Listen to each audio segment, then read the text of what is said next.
Here's the president and primary owner of TrueTech Tools, licensed engineer, and the nicest BS artist you will ever meet, Bill Spohn. Welcome back to another episode of the Building HVAC Science podcast. Our goal at Building HVAC Science is to create better, more knowledgeable HVAC and building performance technicians by helping the two professions to better understand each other with the ultimate goal of making customers happy in the homes they live in and the buildings they work in. We're heading up north for today's episode, and by north I mean Alaska.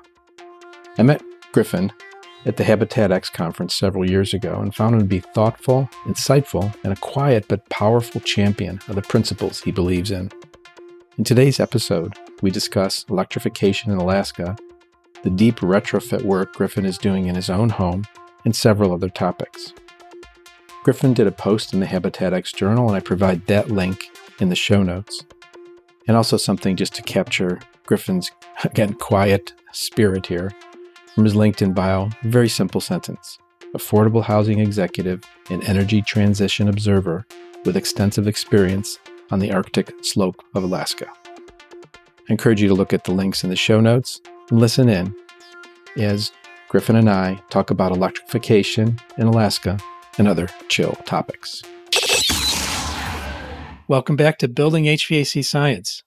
Sometimes I don't know which podcast I'm on and I almost say the wrong thing. So that chuckle came from my guest today. It's Griffin Hagle-Forster. How are you doing today, Griffin? I'm doing very well, Bill. Happy Halloween. Thank you. Yes, the recording on Halloween. Can I call you Griff? You go by Griff, right? Yeah. Is that okay? Yep. So Griff and his wife have a son. What's your son going to be dressed for this Halloween? He's going to be a fire truck. A fire truck? With lots of insulation and padding in the costume because it's going to be about 25 degrees tonight. So he'll be nice and toasty. All right. So that might start to place the listeners as to where you live geographically. If it's 25 degrees on Halloween and there isn't a cold front passing through. Where are you talking from right now, Griffin? So we're latitude 61 here in Anchorage, Alaska, Bill. And you've not always been in Anchorage. You've been even further north than that before? That's correct. For 6 years, my wife and I lived in Utqiagvik, the town formerly known as Barrow, which is the northernmost point in the United States, northernmost city. And I continue to split my time there. I work for the Regional Housing Authority, Tagyogamilo, Nunimulu Housing Authority, that I've been there for the last 4.5 years. So I do most of that work remote, and then I'm on site as needed. What's your background that brought you to Alaska? I like to say that I came into the housing industry through a crawl space. In 2006, I moved back to my hometown of Medford, Oregon, and I got a job. And this is just to pay the bills. I got on a weatherization crew, and when you're the new guy on the weatherization crew, they send you into the tightest crawl spaces. I was pretty young then, so I had an easier time fitting back in there, dragging the insulation home. And we did probably about 80% mobile home upgrades. So we'd seal up the ductwork, we'd blow insulation into the bellies and the roof and all that, tune up furnaces. And man, the difference you would see it make in people's lives opened my eyes to this reality that there are so many things to make better in our buildings, and that healthy, energy efficient buildings should really be the minimum we demand from our indoor spaces. And I've bridged that to the work I do now in affordable housing and community development, and the advocacy and the public policy surrounding that is making connections and closing gaps. So I talk about that in the policy sense, and I also think about it literally in the building and HVAC distribution sense. Interesting. So what does it entail with your role presently in Alaska? I'm the executive director for one of the 14 regional housing authorities, which is kind of a unique system. Every region has a housing authority. We've got 6 Nupiaq tribal governments that are under the umbrella of the housing authority there. And we provide development management of existing stock. I will say that due to the lack of change in funding over the last 25 years since the tribal housing assistance system was reformed, inflation has just brutalized places like Alaska. It has in Indian country and tribal areas across the country, but especially up here when we have such high costs to build anything new. So you'll go to a village and you might see in the 1990s, the 20 homes the housing authority built with HUD funding. And in the 2000s, you might see another 10 house development. In the 2010s, you'll see a 5 house development. And you can really see the effect of inflation through the years, just resulting in lower output. So it's not as much development. It's more maintenance, rehab, renovation.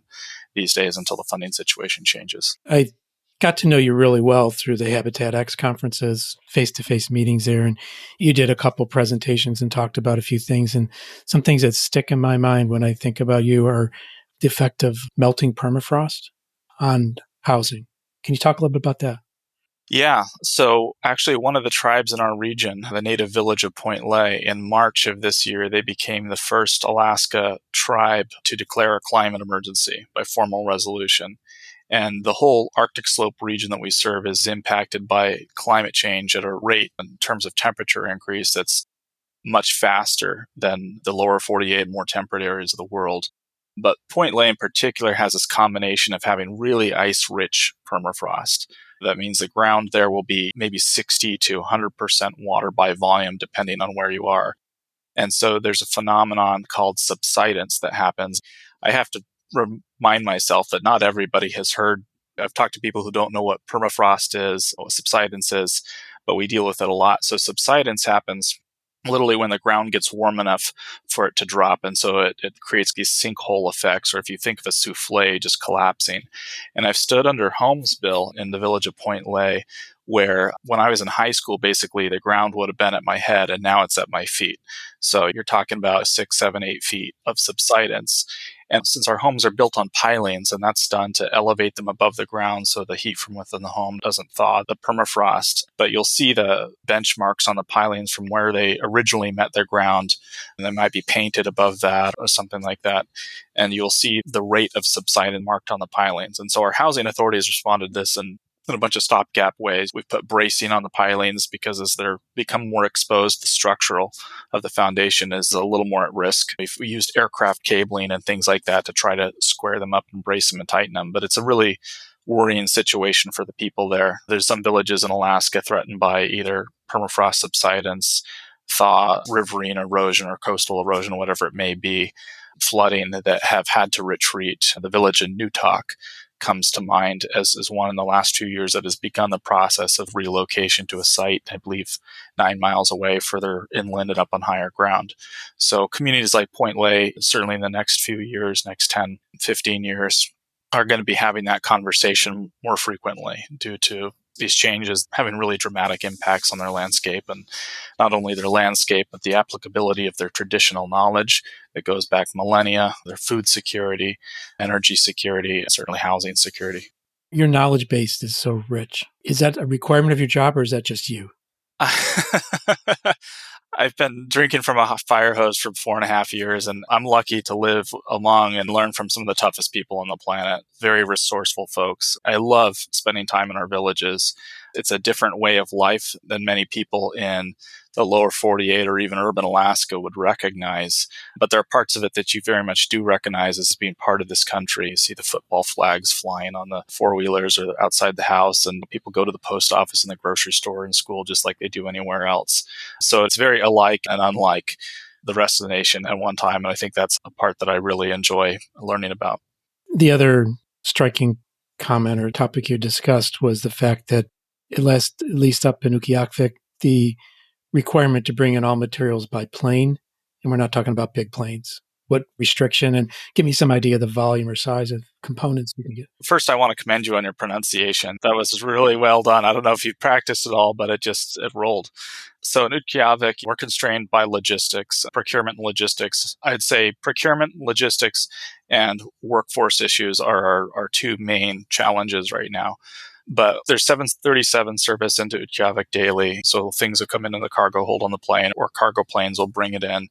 The other alternatives are the barge season, which is August. So once a year, there's a barge delivery that lands, and we might get another trip out of that on the backhaul route of the barge. So it comes up from southern southwest Alaska, goes through the Bering Strait, comes up to the North Slope, the Chukchi and the Beaufort Seas of the Arctic Ocean, and then it stops in Dead Horse, or Prudhoe Bay, which is 150 miles east of Utqiagvik, the oil industry complex there, and then it'll turn around and come back. So in theory, you could drive something up the road there, put it on the barge, and have it come back the other way. So barge once a year in August. Not ideal timeline for construction because we really like to get going with construction in April or May.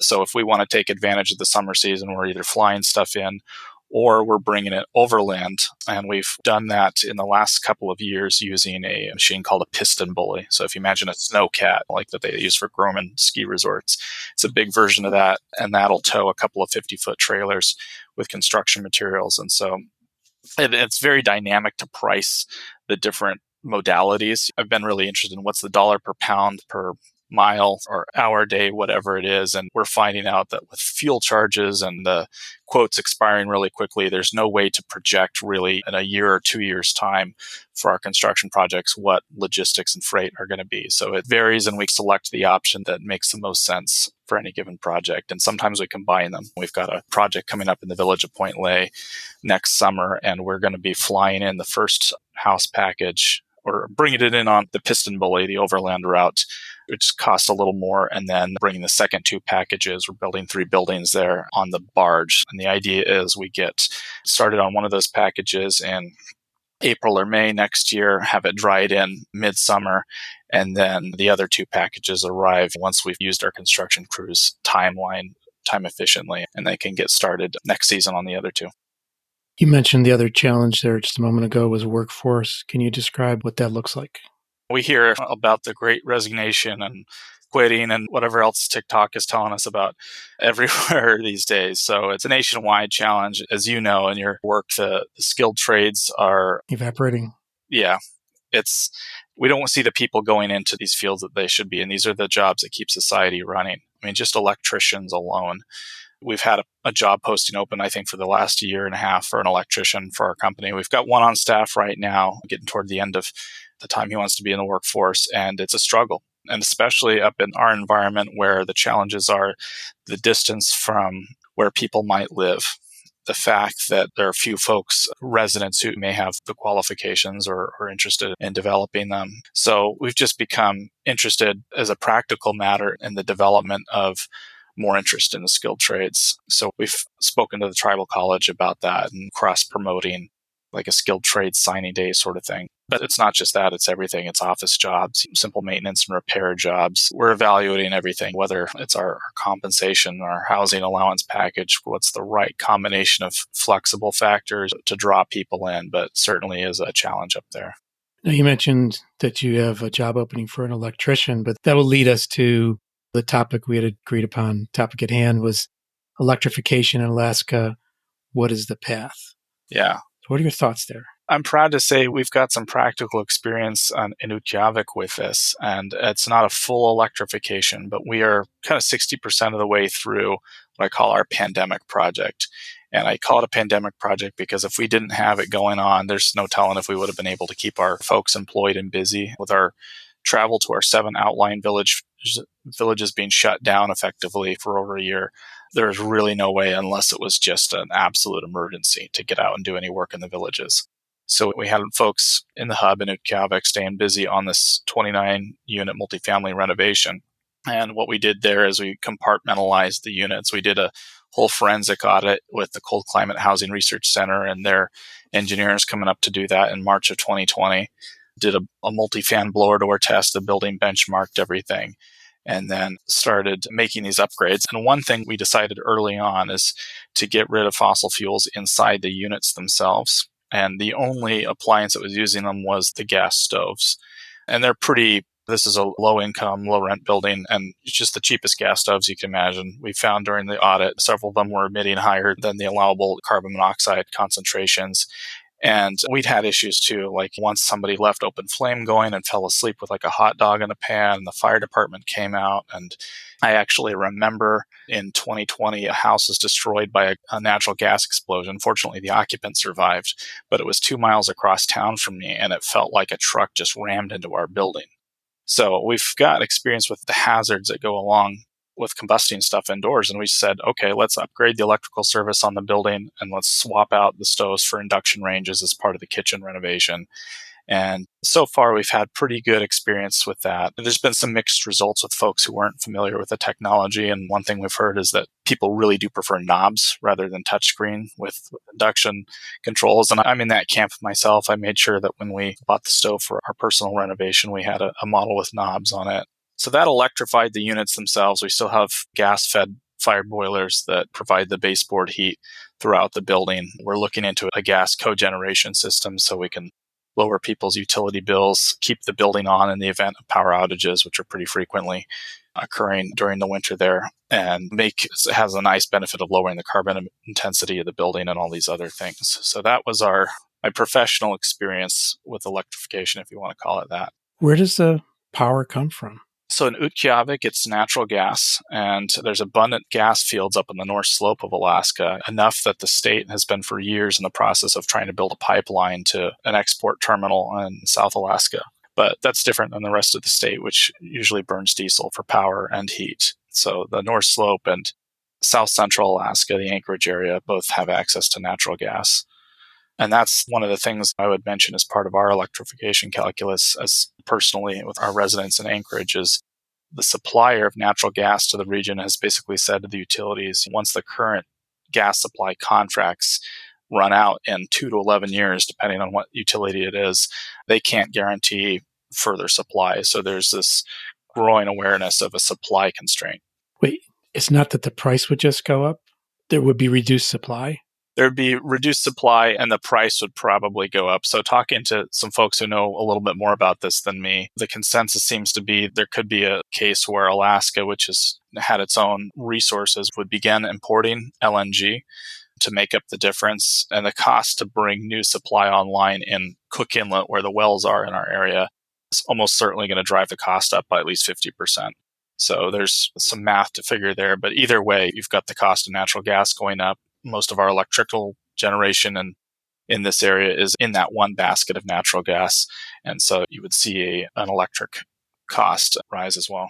To help the listeners orient, can you share the cost per therm and cost per kilowatt hour generally? Generally, yeah, I think it's about $8 per million cubic feet right now, supply-wise to the utilities. And I can't remember the cost per therm or how that breaks down in my head. It's about 21 cents per kilowatt hour residential use in Anchorage. Going back a little bit to procurement, and you were talking about using the piston bully to bring in components to build new housing. Is any deference being given to offsite construction methods, or is it traditional stick built, or is there something special about what you do there? So I had a really interesting conversation with the modular division of a Alaska company here that's built a lot of prefabbed units, including some on the North Slope. But I went into their store actually to get a quote on roofing for my project. And I said, hey, can I get a tour of your modular division? And they said, we've shut it down in 2020.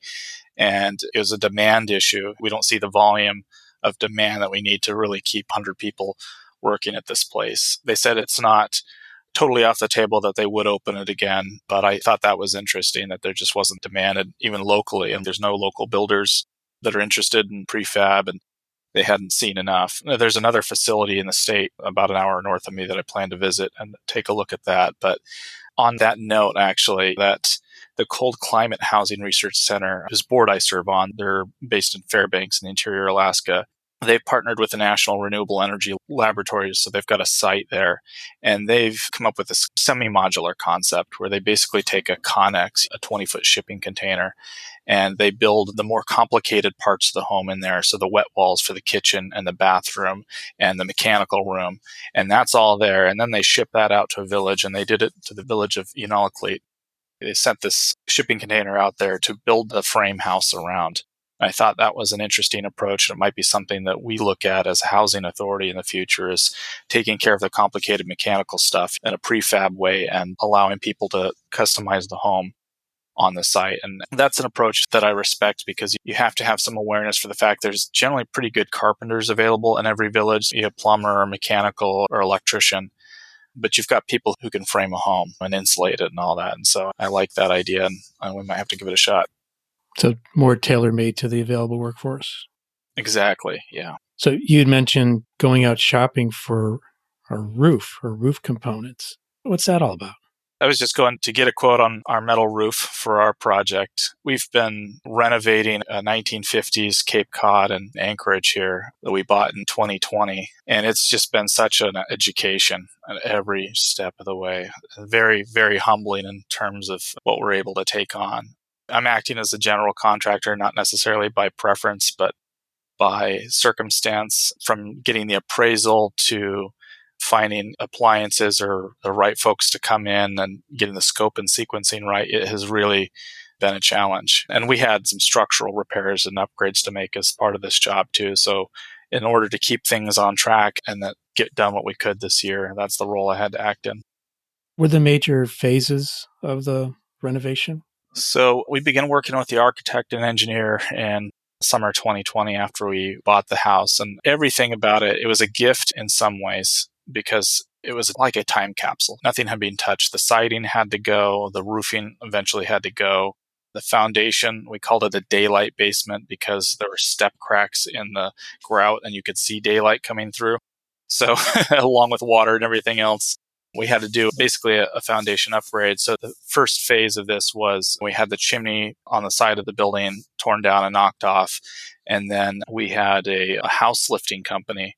And this is all these guys do. They lift and move houses. They brought their 40-foot steel I-beams in and ran them through our block wall and our foundation and had this hydraulic manifold that lifted it 40 inches up in the air.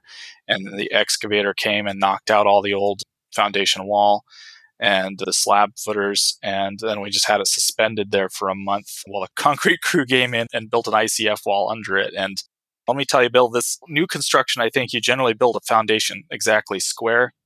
This had to be built to match the house above it. So there's a few places, nothing too crazy, but I had to plumb bob every single corner of this house. And I don't think I've ever sweat more than I did when making sure those marks were lined up. Crazy. And is that the style of construction representative of a lot there in Anchorage? No, and that's a problem we had. And quite a few folks we talked to when we're asking them for builders to recommend, they said, oh gosh, if you were doing this in Fairbanks, you'd have an easier time. And Fairbanks, for reference, is an 8-hour drive north of us. It gets much colder there in the wintertime. Cold Climate Housing Research Center is there, as I mentioned. And there's a level of awareness, I think. It's a much smaller community, but a level of awareness about remote walls with exterior insulation and air and moisture barriers and just the things that make this work. Down here, traditionally, South Central Alaska has access to much cheaper energy. And that's the thing. Fairbanks runs on diesel power and diesel heat and wood and things like that. But down here, it's been, the energy penalty hasn't been there for builders. It may be, we'll see what the next few years bring. But it was really a struggle to find a contractor who is really on board, or you'd find somebody who was interested, but they'd be 2 years out on the schedule.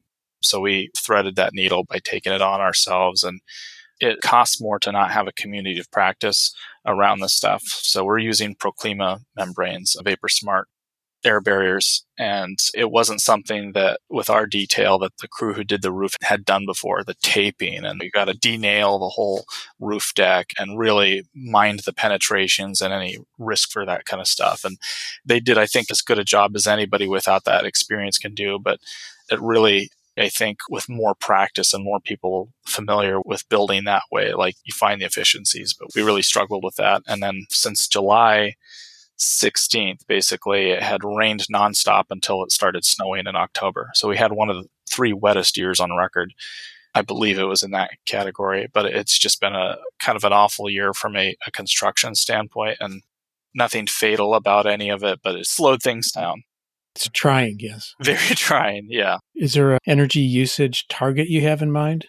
Our design heat load for the building is just under 16,000 BTUs, just like a ton and a half, and that's at a 21 below design temperature. So we've got not only the ICF wall for the basement and we put another R10 of recycled reclaimed XPS on the outside of that, but we're also wrapping the existing structure with 4 inches of mineral wool insulation. And then we have a roof assembly that's got 1.5 inches of mineral wool right over the decking. And then we've got a new 2x10 rafter overlay on top of that. So that thermally breaks that rafter assembly, and then we filled that with cellulose. What's going to be your heating source? We're doing a combi. It's going to be a heat pump with a Sanco 2 water heater in a combi setup. So we'll have a Minutair air handler, multifunction air exchanger with its own heat pump, and that puts out, I think, like at the low end, 3,700 BTUs of heat in the cold temperatures. And then that'll be backed up by a water coil running off the large, it's an 83-gallon heat pump water heater tank. And then we'll bake some cookies, I think. Yeah. Cold days in our we'll see. Can you talk about some of the projects at the Cold Climate Research Center? Something that you might be familiar with? Yeah. Before I came to my current job, the Cold Climate Housing Research Center had been involved with our housing authority in developing the Sustainable Northern Communities program, Sustainable Northern Shelters, which is morphed into the communities thing. And starting in 2009, they built with us a prototype house in the village of Anactivik Pass, and you can look it up. It's called the Flintstone Home because it has this earth berming around it and this brown R60 polyurethane envelope and skin. And that home turned out to use just under 200 gallons of heating fuel in a year compared to what might be 800, 900, 1200, 1400 gallons easily, depending on the construction of a conventional home. So that was a really good experience. And then we've got 4 more designs that we co-developed with them through other generations in our other villages. And that led to this habit of building homes on portable adjustable foundations to accommodate future permafrost subsidence or thaw. And PBS Nova came up here and did a segment on it last summer, and I think they labeled me a radical or something for putting these homes on sleds. I forget the language exactly they used, but they did a fair job. But yeah, that's become something our housing authority and the collaboration with Cold Climate has become known for. But they're doing a lot of other stuff too. I mean, there's a story in the paper recently about one of their engineers, Robin Gaber-Slot, I believe, and she's working with a mycologist, I believe is the term, a mushroom expert from the University of Alaska. And they've developed a mycelium-based insulation product. It uses the tendrils of part of the mushroom to bind wood fiber together and make an insulation product that can be made here locally, can be abundant, shipped around. So it's really exciting stuff to see. It's still pre-commercial development, but so they've done a lot of work on different heat pump systems, and they've got a cold climate testing chamber where they can reliably keep things 40 below inside and see how different assemblies and pieces of equipment perform. Do you have a cooling load for your home? Oh gosh, I probably do. But I mean, it's designed to cool the air. It's designed, yeah, exactly. And that's one of the wonderful things about it is we'll have some cooling capacity for the 2 or 3 weeks of the year. We might need it. We did have a pretty hot summer. I think in 2019, Anchorage for the first time broke 90 degrees Fahrenheit during the summer. So the summers are getting warmer. We were in a drought for May and June, and then a deluge in July and after that. So it was a whiplash year. But I'd like to think that we've got more resilience built in with the way we're building this place, and we'll ride through whatever the weather brings. Is your home electrified? Yeah, it is. We got the power restored actually last Thursday. So it's been a long process. And there's so many things about this you don't know until you know it. But like furring out the electrical meter base for the insulation and was like, oh yeah, we've got to do that. And we've got to come up with a way that doesn't create too much thermal bridging. And it was a new thing for the electrician too, so it took a couple tries to get it in a way that the building regulators would approve of, and the utility just hooked us back up. So we've got power back on. We're not planning to reconnect to the gas. We've got the gas meter sitting in my garage right now. So once we're safely out of the woods and we've kind of proven the performance on this, I'll have them haul it away and cap our line. Are you living there now? Have you moved back? We're not. We've been out of the property 6 months or so, going on 6 months right now, and we'll probably be back in there like Christmas at the current rate. We've got to have the HVAC guys come in here and do the ductwork. In the municipality here, ductwork is a separate specialty, and not every contractor does it, and so they require a journeyman license to come in and install that stuff, which is it's definitely a skill and probably something I don't want to struggle with myself. Smart move. Yeah. We talked about it, some different revelations, surprises, learnings that you've had. Anything you want to focus in on your experience in Alaska is the most profound? Just in Alaska overall? Oh, boy, Bill. I mean, it could be the nature. It could be raising a child in Alaska. It could be driving roads in a snowmobile. There's so many wonderful experiences. I mean, living on the North Slope, I think we got a lot of head scratching as to why we would move up and start a life there. And I get that. I mean, we had to move south for childcare reasons, ultimately. There's some other things that weighed in that as well, but it was a place to be when we're younger and child-free, or I see people go there later in their careers. it was a magical, just this kind of otherworldly place to live. I went out on the Arctic Ocean with a friend who's got the last dog team in town. And that was just like every other Sunday for a couple of years, an activity that I did. And it just made the experience for me, as opposed to if I had just gone from like work and home. It was a good third thing to do, a good way to get outdoors. I think what Alaska does, in my experience anyway, is it lets you be who you want to be. And the converse of that is you also have a hard time hiding from who you really are. There's not a lot of distraction here. The state and even Anchorage overall is probably about 15 years behind the lower 48 in some ways. I don't think I had seen a Blockbuster video for years until I moved here, and it was like one of the last 2 or 3 in the country. But I mean that as a compliment. I'll spend the rest of my life returning the favor of what this place has given me. But there's 700,000 people here. Your efforts do make a difference. You can feel the impact of them. I think I'm addicted to the ability to make that difference with the communities I've worked with, the cultures I've had the opportunity to live among and admire and learn from. I just can't think of another place that suits me in that way. I guess it's ruined just about everywhere else for me. Although I do need to get to Hawaii, maybe in February. There you go. Put some balance in that equation. And I'm sure there are similar aspects there too. That's really a beautiful way to end this podcast. So I'd like to leave it at that. Thank you for coming on. And if anyone wants to learn more about either your work or get in touch with you, what's the best way? You can probably find me on LinkedIn as an easy way to do it. I'll put that out there. I've got an easy to find name. That's it. Thank you, Griffin. Really appreciate it. And thank you also for joining the Building Performance Association Board of Directors. You're one of the people I was rooting for because I think you bring some really unique perspectives and things like this climate emergency that you talked about, being at the cutting edge of change, which we all need to stay aware of. So thank you. Well, thank you, Bill. And I'm hoping we have a chance to bring you and maybe some of the BPA folks up here before too long. That would be awesome. Thanks again, Griffin. Thanks, Bill. Thanks for listening to this episode of Building HVAC Science. If you want to reach out and get in touch with me, you can do so at bill@truetechtools.com. I also host the Res Talk podcast, where you can learn more about the rapidly changing world of home energy ratings and other peripheral topics. The Building HVAC Science podcast is a production of TrueTech Tools Limited. In full disclosure, I'm a co-owner of TrueTech. And the opinions voiced here in the podcast are those of my guest or myself, depending on who is speaking, of course. Thanks again for listening to Building HVAC Science. We'll be back at you next time with some more interesting topics. Take care.